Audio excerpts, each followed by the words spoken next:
拖住玄阴德那老贼，再和他们慢慢清算。走吧。您放心，我会来救你们的。居然是大海，还真不如你的生死暗印。 Kembali lagi bersama Bang Jago. Seperti biasa, Mimin selalu mendoakan kalian semoga selalu dalam keadaan sehat dan dalam kondisi terbaik.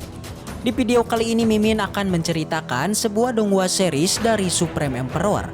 Tak berlama-lama, langsung saja kita masuk ke isi ceritanya.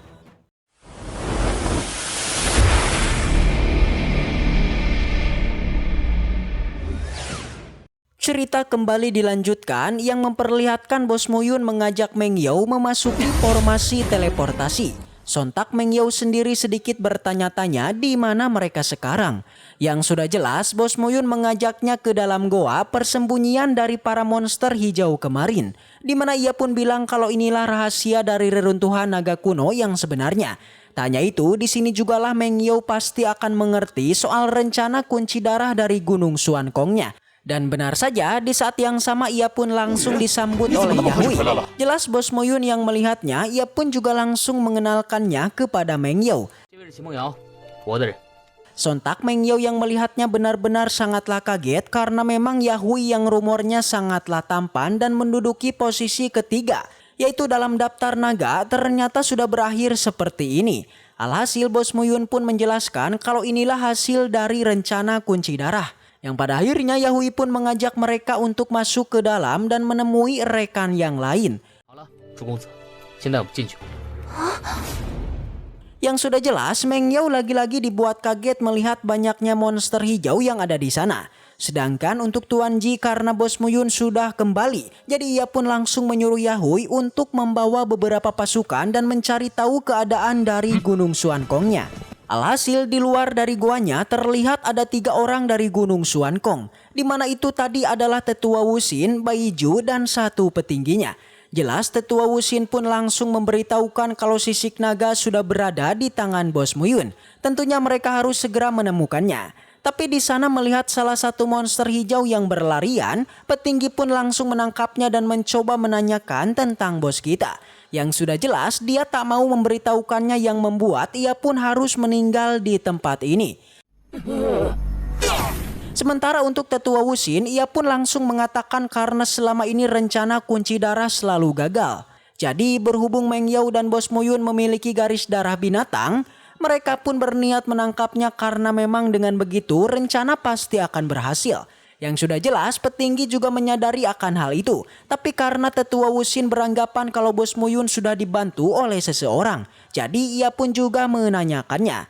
Yang tanpa diduga Tetua Wuxin bilang ketika ia bertarung tadi, Bos Muyun seperti dibantu oleh seorang master di tingkat 9 yang tak diketahui sama sekali. Balik lagi ke dalam goa, tentunya Yahui pun langsung menceritakan semua yang ia lihat tadi. Alhasil Tuan Ji pun langsung mengetahui kalau Suan Jinde atau petinggi pun sudah mulai bergerak. Di mana Suan Jinde inilah yang bertanggung jawab atas rencana kunci darahnya. Sementara untuk Suan Wuxin ternyata ia adalah cucu dari Suan Jinde. Di sana dijelaskan pada saat itu Tetua Wuxin tak sebanding sama sekali dengan Yahui. Tapi sayang Yahui malah dijadikan objek dari rencana dan berakhir seperti ini. Sampai Bos Muyun sudah tak mau basa-basi lagi dan menegaskan kalau kedatangannya kali ini ada 2 alasan. Yang pertama untuk menghindari pengejaran dan yang kedua untuk menyembuhkan salah satu dari mereka. Tentunya ia pun meminta agar mereka menyembuhkan orang yang memiliki kekuatan terlebih dulu. Yang tanpa diduga Tuan Ji langsung menyuruh Yahui. Apalagi Yahui sudah hampir 10 tahun menghilang dan orang tuanya pasti sangat khawatir. Jelas ia pun hanya mengingatkan agar Yahui memanfaatkan kesempatan ini dan menyerahkan keluarga Junya. Alhasil dengan perasaan yang sedih, Yahui pun hanya menjanjikan kepada kakeknya kalau ia pasti akan menyelamatkan mereka semua. Yang pada akhirnya Bos Muyun pun langsung turun tangan dan mencoba menyembuhkan menggunakan kitab darah kunonya. Di sana Bos Muyun mengingatkan mungkin selama prosesnya itu akan sangat menyakitkan.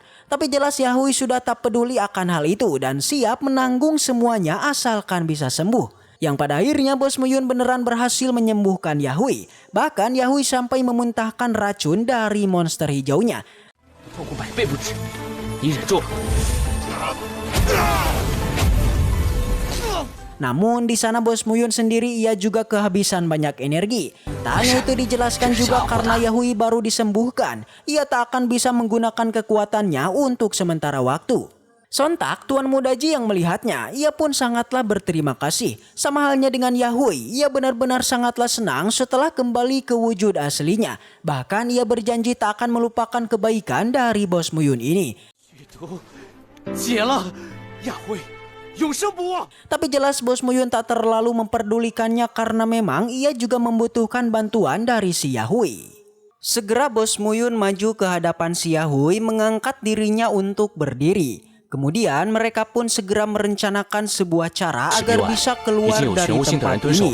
Ini tidak mudah karena tepat di luar formasi ini sudah hadir beberapa tetua dari Gunung Xuankong. Meski begitu mereka tidaklah gentar dan akan mencari jalan aman untuk mengelabui para tetua Gunung Xuankong. Sang Patriark Zhu dia sangat khawatir hingga langsung meminta Muyun dan yang lainnya agar selalu berhati-hati karena katanya untuk keluar dari tempat ujian ini itu sangatlah sulit dan penuh akan bahaya. Bahkan saking sulitnya sampai-sampai tak ada satupun dari mereka yang berhasil keluar dari tempat ini. Meski begitu Muyun tidaklah takut dan merasa yakin kalau dirinya akan segera keluar dan akan segera mengeluarkan semua orang di sini. Lagi-lagi Patriark Zhu masih tetap khawatir. Dia segera memerintahkan anak buahnya untuk melakukan aksi menahan para tetua dari Gunung Xuankong yang ada di luar formasi ini. Tapi Muyun menghentikannya karena katanya sang Patriark tidak perlu melakukan hal itu, di mana Muyun yakin mereka bisa keluar dari tempat ini dengan selamat. Alhasil mendengar kata-kata itu, sang Patriark pun paham dan mereka pun pergi. Mari beralih keluar dari formasi ini. Benar aja di sana ada para tetua Gunung Xuankong yang tengah mencari keberadaan Muyun sampai terus menyerang sebuah batu besar. Tak menyerah, ketiganya pun kembali terus mencari keberadaan dari bos kita. Tapi tak disangka salah satu tetua mendapati kedatangan dari anggota keluarga Zhu yaitu Yuxing dan juniornya. Jelas pertemuan ini membuat Yuxing menjadi kebingungan. Dia bertanya-tanya dengan adanya para tetua Gunung Xuankong yang muncul pada ujian ini. Tak mau bentrokan terjadi, tak mau memicu masalah dengan mereka. Jadinya Yuxing memilih untuk segera pergi saja dari tempat ini. Begitupun dengan para tetua, mereka juga enggan mengurusinya. Yang ada mereka harus fokus mencari Muyun. Di perjalanan juniornya terus bertanya tentang keputusan Yuxing. Dia merasa mereka harus melakukan baku hantam dengan para tetua ini. Namun Yuxing menolaknya, menurutnya kekuatan Gunung Xuankong tidak boleh diremehkan. Terlebih lagi masalah ini dirinya percaya Bos Muyun pasti sudah mengambil tindakan. Alhasil karena Yuxing sudah mengetahui jika Muyun memiliki kerjasama dengan Patriark Zhu-nya, jadinya mereka pun memilih untuk segera pergi dari tempat ini dan kembali pada keluarga Zhu-nya. Itu karena Yuxing khawatir dengan keluarganya atas tindakan kedua orang ini, Zhu Peng dan Zhu Xiao yang semakin tidak normal.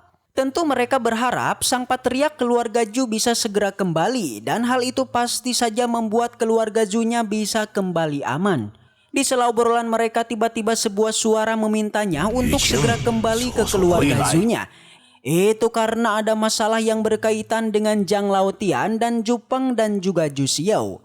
Tak berbasa-basi, Yuxing dan juniornya pun seketika pergi.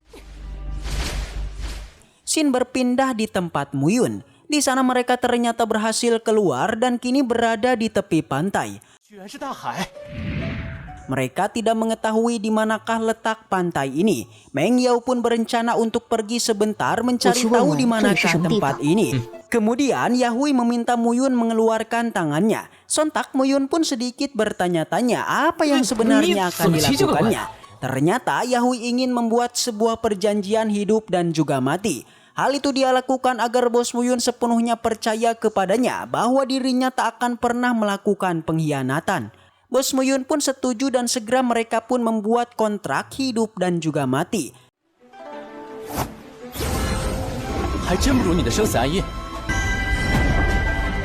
Barulah setelah itu, Meng Yao pun datang dan menginformasikan mengenai tempat ini yang adalah Pulau Luohun.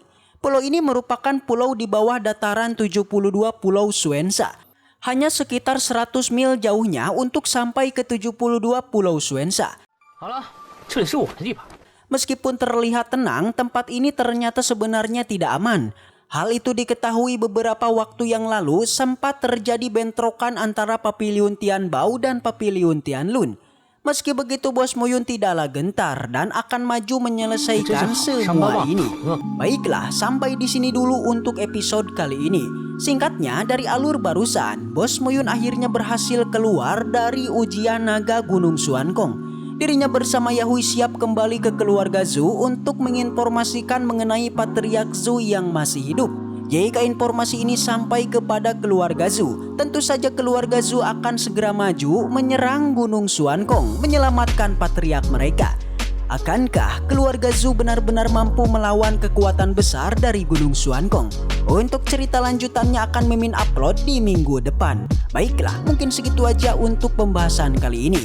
Dan semoga kita selalu diberikan kesehatan untuk mengawal donghua ini. Dan sampai jumpa di video selanjutnya.